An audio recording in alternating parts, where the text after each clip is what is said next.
Hey you guys, I hope that you're all doing really well.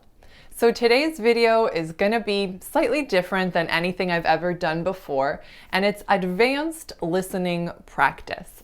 So recently I put up a video called Things That Native Speakers Almost Never Say, and that video was about reductions. And in the video, I confessed that a lot of the times when I'm rewatching my YouTube videos, I realize that I'm actually reducing a lot less than I do in real life. And I got some comments from you guys saying that this is actually a challenge that you guys encounter when you're trying to improve your English. And it's that these English learning videos or YouTube videos or whatever you're watching, they're often not exactly like native speakers speak with each other because of the nature of the content. So in today's video, what I'm going to be attempting to do is to speak with you guys just as I would with a friend. However, I know that it may not be perfectly like that because there is still a camera in my face and a big light shining on me, but I'm going to try my very best to make this as natural and authentic as can be.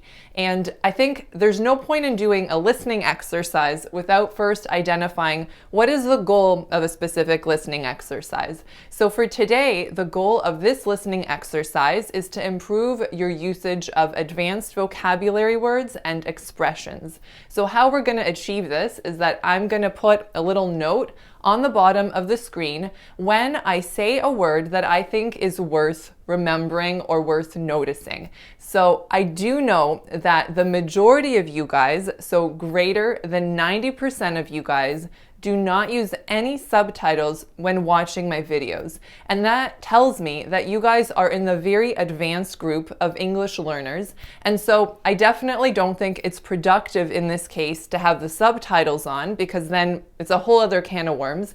You're definitely at the point where you need to learn words incidentally. So I'm gonna try to kind of capture for you guys what I, in my opinion, think are the words that you should be paying attention to that you may otherwise just kind of ignore to keep following the gist of what I'm saying. So today's story is actually also a question I got very recently in my YouTube comments, and it's, how did you come to do this? Do you have a degree in this? So for today's story, I'm going to be sharing with you guys how I came to do the work that I do. So technically, accent reduction, but if you guys follow my channel, you'll know that I made a video pretty recently explaining why I really don't like the term accent reduction and why I tend to think of it simply as teaching non-native English speakers North American pronunciation and speech patterns. That's a mouthful. But anyhow, here's the story. So I do think the story would be a little bit incomplete if I didn't mention to you guys that I moved to Canada when I was almost 5 years old, and my native language is Polish. So my mom's Polish, my dad is Greek. I also know Greek, though not perfectly well by any means.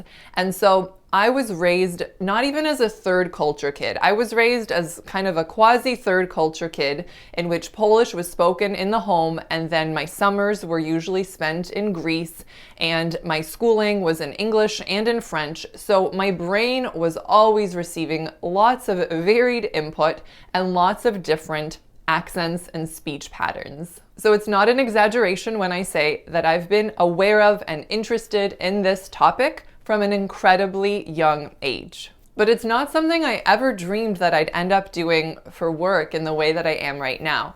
So it was in university when I was doing my undergrad degree in biochemistry that I was kind of thinking about my next steps for my career.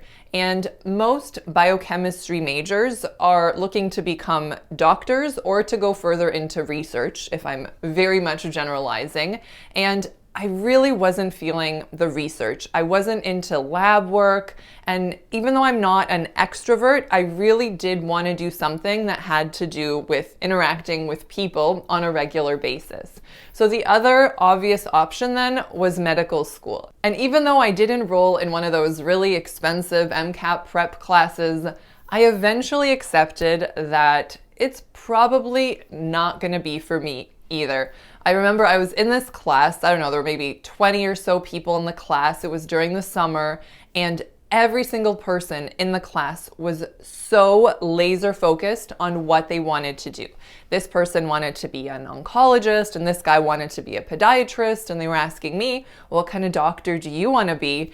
And my response was, I don't know. I don't even know if I want to be a doctor. And that was like, I was definitely an outlier in that group. Everyone there knew exactly what they wanted. And so I eventually decided to drop out of this MCAT class. And instead, I went to visit my dad in Greece that summer. And things in Greece are a little bit more fluid, I would say. So my dad had some doctor friends, and he was able to get me in to view a surgery face to face that summer to kind of give me a taste for real world medicine to see if I would actually like it and do well in it. And so there I am, I don't know, I'm 20 some years old in literally the OR, the operating room.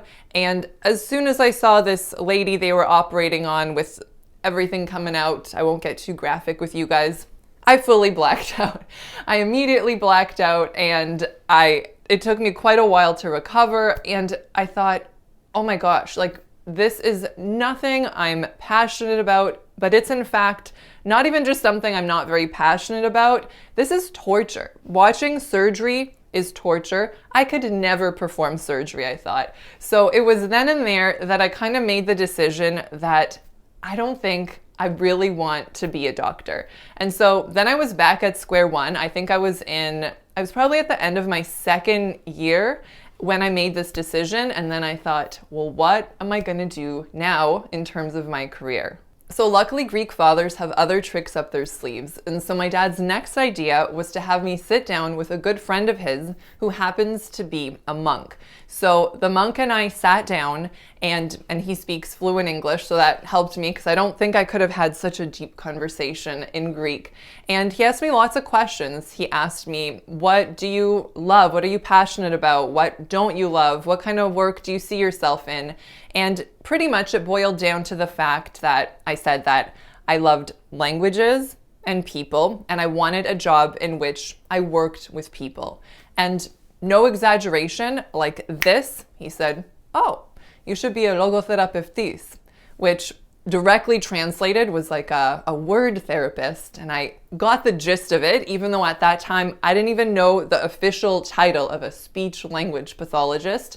But right away, I thought, this is it. It sounds perfect. So I immediately began doing research about speech therapy, speech language pathology, and how I could go about becoming a speech language pathologist myself. So one of the first things that I noticed was that my undergrad degree in biochemistry wasn't going to be entirely helpful in terms of getting into a master's program in speech language pathology. I needed many more classes in linguistics, possibly in psychology. So it must have been my second year, because my third and fourth year of university, I really focused on picking up a lot of those prerequisite courses that I would need to get into a master's program in this field. And I actually ended up getting a whole minor in linguistics because I fell in love with the topic itself as soon as I started taking those classes. Something else I quickly realized was that about half of the students in linguistics were also interested in becoming speech language pathologists. So this kind of makes me laugh, because when I first discovered that logotherapeutis is speech language pathologist, I kind of thought that I had uncovered something kind of secret, like this really cool secret profession. And this definitely was not the case at all. And so I graduated with a degree in biochemistry with a minor in linguistics. I am proud of myself for seeing it through with the biochemistry. I really wasn't passionate about it, especially as I entered my third year, and I was really pumped up to do this other stuff. But for the sake of completion, I kind of wanted to finish what I had started, and so I did fully end up completing that degree. And so from there, I needed to get into graduate school, and I was really, really blessed that I got into my top choice of graduate school. And the reason that it was my top choice was that it had a really strong focus on bilingualism and biculturalism. And given what I've told you guys so far, it should come as no surprise that that was really, really interesting for me. And the program really did live up to my expectations and more. I learned so much, and to this day, I feel blessed that I was able to participate in such an amazing master's program. Since graduating, I've obviously spoken with many speech pathologists who completed programs across North America, both in Canada and in the States. And I really feel that my classmates and I were just really lucky we completed a really awesome program. So I did my master's degree in the United States, and it's actually just a 2-year master's degree in the States, but because I didn't have an undergrad degree in speech-language pathology, it actually took me 3 years to complete my degree because I needed a lot of really specific prerequisites that I wasn't able to get when I was doing my undergraduate degree. So since graduating 10 years ago now, I've been really lucky to have had some really, really cool jobs. And I think part of what makes speech-language pathology so special and unique is that there are really a lot of subspecialties within the field. So you can work literally with premature babies all the way through the oldest of old geriatric patients. And you can do feeding and swallowing therapy, you can do articulation therapy, which tends to be what people immediately think of when they think of a speech therapist. I think that's part of the reason why the name was changed officially to speech-language pathologist. You can do language therapy, you can do cognitive therapy, you can help people who stutter. So there are really a lot of things that you can do as a speech-language pathologist. So my first job as a speech-language pathologist was working in Neuro Rehab, and I loved this job, and I do feel so blessed that this was my first job ever. And the reason I say that is because it really, I learned so much about the brain and how the brain works.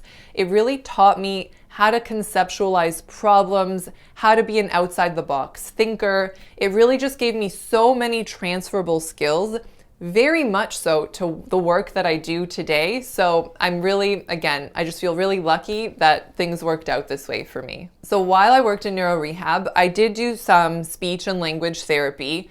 I also did some feeding and swallowing therapy, but the majority of what I did was cognitive rehab. So that means that I was working with individuals on skills like attention, reasoning, memory, problem solving. So all of those kind of higher level skills that we need to function efficiently and effectively in the real world. So after several years working in neuro rehab, even though I loved it, I decided to totally switch gears and try my hand at working with little ones.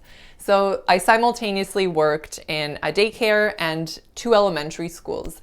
And it was also an incredible experience. I learned very much. I really enjoyed it. But at the end of the day, I decided that I'm not really cut out to work with children. My favorite therapy sessions while working in the schools weren't the ones in which we really played with the children, because when you're working with really little kids, it's really play-based therapy.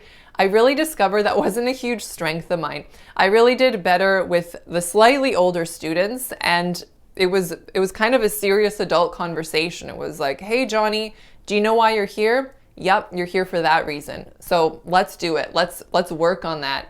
And I actually am amazed. Most children that were old enough, so that were, 6 years and older, responded really well to this kind of approach, but it was really more so just my personality emerging, and I wasn't super good at play therapy. I'm getting better at playing now that I have a young child myself, but I can tell you guys that it's not a skill that came super naturally to me. So while I was working in the schools, I started doing the work that I'm doing now, which is working with non-native English speakers, helping them to acquire North American English speech patterns.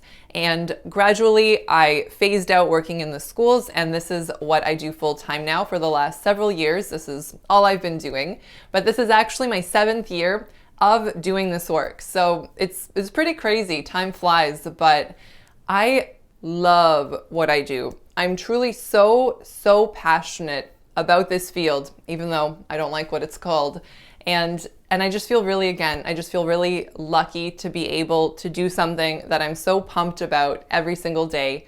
And not only do I love the face-to-face interaction with my clients, which I very much enjoy, I also love the behind-the-scenes stuff. I love researching, I love reading, And I think at my core, I really like problem solving. So I think a part of what keeps me pumped and motivated is trying to figure out why certain people can get to sound like a native speaker and others, even if they really want to, they can't. So I'm always trying to figure out what are the barriers, what can we change, what can we optimize to conceivably make this an option for anyone that wants to get to that level. All right, you guys, well, that's it for today's video. Let me know how this was. I know this was kind of a first for this kind of format. So let me know if you liked it, if it was helpful, and based on your feedback, we'll see what I do in the future.